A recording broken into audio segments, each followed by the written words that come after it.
Okay, Becky, we're back again for another week of catching up to Fi.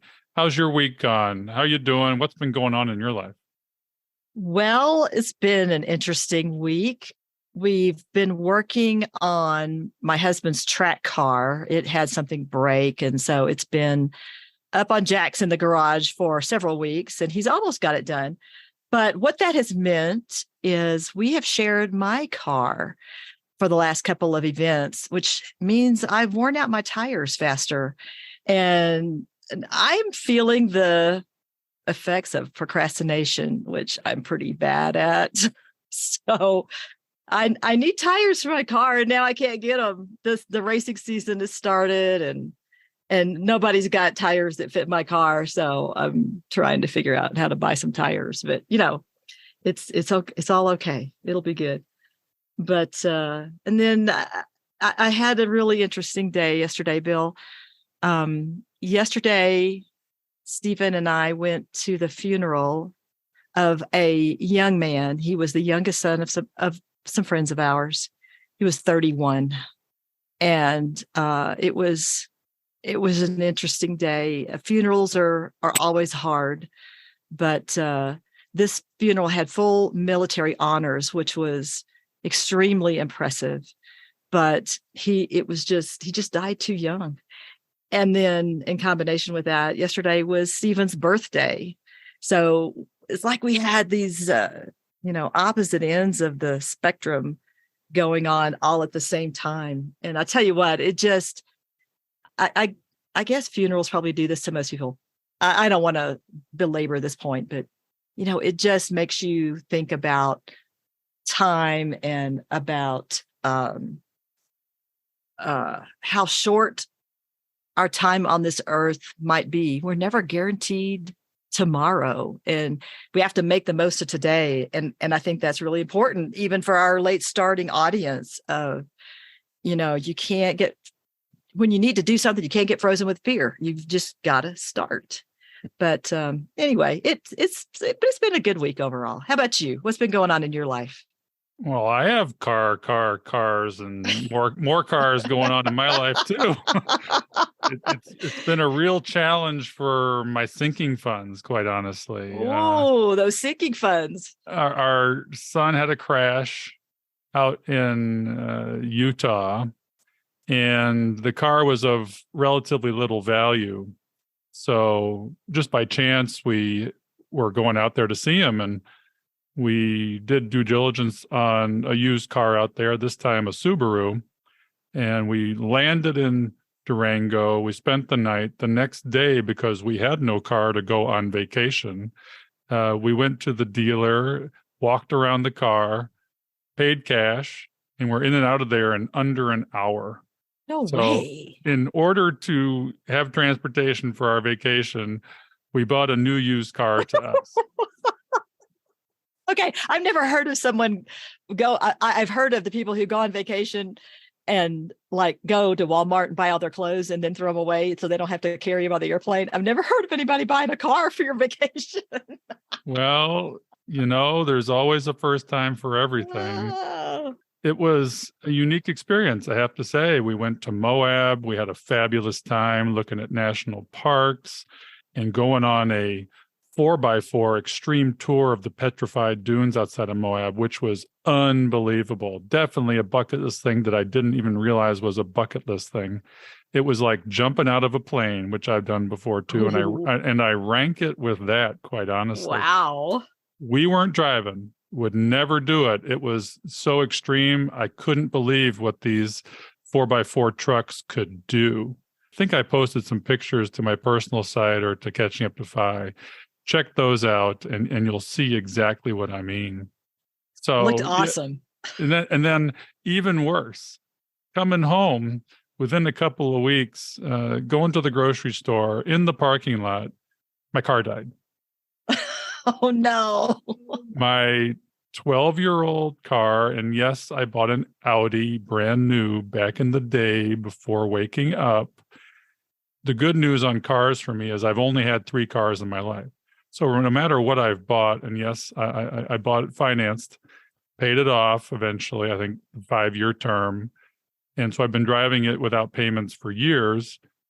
And I had planned on driving it another 2 or 3 years because the money that I had saved for my new used car went to my son.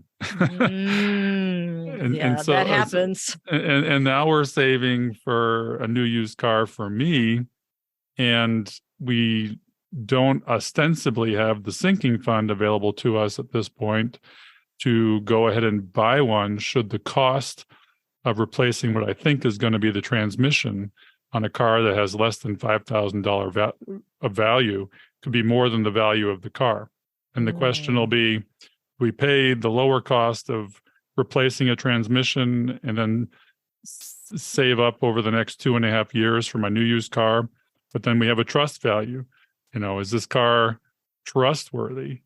At this point, it's 100. I count the age of a car not by years but by miles, and it has 160,000 miles on it, which I'm proud of.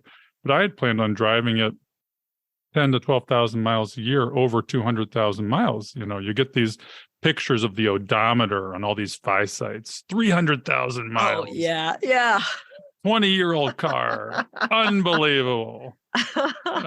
And the cost of maintenance on an Audi is high. It's gotten higher. I've been in the shop with a check engine light a few times in the last year, and I know that the time is coming that this car will die, especially when the transmission falls out of the car. So yeah, we are challenged with the fungibility of money and moving things around should I need to pursue the backup plan of buying a new used car, which will this time be along the lines of the 2 cars that my children have, a Mazda CX-5 or a Subaru Crosstrek or Outback. I don't need anything fancy. Yeah, I'm a doctor, but I need another, 10 to 15 year car because I'm 57 now, and I want to make it through my car driving years to 67, 70 before we are down to probably 1 car, like you guys are. Right. Yeah, we did that experiment when Stephen retired. Of course, we've got our track cars that are drivable on the street. They're street legal, but it's not really what I want to drive, especially up here in the snow if I don't have to. But when he retired, we did an experiment and went down to 1 car. It's like, if this doesn't work, we can always go buy a second car. So far we haven't had to. Yeah, but it's scary to do that on a fixed income. It sort of blows your spending plan and your budget potentially out of the water unless you've saved the money for it. And one thing I've learned about cars is, you may finance your first car because you don't have the capital. And I think that's probably okay. Pay it off as quickly as possible and then pay the payment to yourself during the life of the car so that the next time, which means a double payment probably because you're paying the car payment plus your sinking fund payment. And so by the time you're ready for another car, you have the cash to do so at the level at which you're comfortable buying a car, which generally is along the lines of how many 1,000 miles or how many years old it is. And you have to be willing to do that. And most of the people in the Fi community are. The good news for our community is that we are going to have a significant emphasis on the opportunity cost of buying a car, coming up with probably Rob Berger, who does an excellent chapter on this. Haven't seen it anywhere. In his book, Retire Before Mom and Dad, which I'm reading now. So very excited to have him as a guest. And one of the topics we'll talk about him is the astronomical cost of cars in our lives and the opportunity cost thereof. He calls it the number 1 freedom fund buster. It's not a house, it's a car. And we really need to pay attention to what we do with cars. Not something that we did before. My wife leased all her cars. Every 3 years, a new car. And like I said, my saving grace is I've driven them to the ground. I had my first car given to me by my parents, a used boxy Toyota Camry years ago. And I drove that all through med school, residency, and beyond. And then coming out of residency, lifestyle inflation took hold, and I bought the new Toyota 4Runner truck.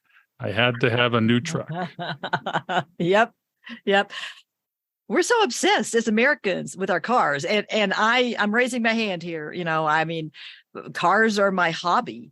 But as far as just what you drive every day, I've finally gotten old enough to realize that I need to look at what I need, at the utility of what my car needs to do, and buy that, not just what is going to make me feel good. Well, yeah. I mean, it's just a thing. It's not a shiny new object. Mm-hmm. And we look at it that way. I think the numbers are 1/3 of Americans have their cars paid off, and 2/3 of Americans roughly, are all financed. And the average cost of a car is now of a new car is over $40,000. That's not a small thing. And Ramit Sethi says, you don't have to pay attention to the latte decisions, although, they can add up. Mm-hmm. You need to pay attention to the $30,000 decisions. And we don't. Right. We just walk into the dealer without a plan, without pre-planning financing, or negotiating the price of a car, which I recommend doing before you walk in there. You don't want to have the finance officer waste your time for 4 hours making you sweat over undercoating and rust protection and extended warranties, which are all upcharges and upsells to end up with almost paying retail. And, you got to learn the power of negotiating, which I think we should do an episode on too. Oh, sure. And something else is a car, among other large purchases, is an emotional purchase. It takes some self-control, which I'm not always good at, but it takes some self-control to approach a purchase like a car in a practical manner and not an emotional manner. And I find for me, what has worked best is to decide what I want, what I'm willing to spend, what my boundaries are before I ever go talk to the salesman. Because I finally have had the fortitude to say no and walk out when something didn't work for me. Walking away is a great negotiating tactic. They don't want you to walk away. They want to keep you there hostage in the dealership. But we didn't use a dealer for one of our cars. We bought my last son's car, a Mazda CX-5, on our phone. We used Carvana. We extensively researched the car. It gave us a great set of choices with all the things we wanted, safety and otherwise, in the car. It gave us a range of prices. We stuck in our price. We stuck in our miles. We stuck in the years old. And those were the primary search engines. And then Carvana delivered the car to the house. Yeah. We test drove it. We had a week to return it cost-free if we wanted to. Oh, okay. I didn't know how that worked. Yeah. You don't have that opportunity with a dealer. That's true. You really don't. And I took it to the mechanic during that week, made sure things were okay. They did a good job of due diligence. And yes, you're paying a bit of a premium, but the premium gave me security. I really don't want to buy a car from a private owner. You don't know what you're buying into. Right. And that scares me. Yes, it's going to be a bit cheaper, but I like, the 3 to 5 year old car, the 30 to 50,000 mile car that's going to give me an easy 10 years. And that to me is the most cost effective way of doing it. Let the new owner take the depreciation hit, which is massive. Oh, absolutely. We could go on about cars for hours here, and we'll dive in. We should do an episode about that. Yeah, it sounds like we've done a mini episode on this today. Right. But this is how our weeks have gone: tires and cars. Yeah. And we plan on going forward, just chatting about life and what's going on in our lives with maybe a financial twist prior to introducing our guest, which we're very excited about today.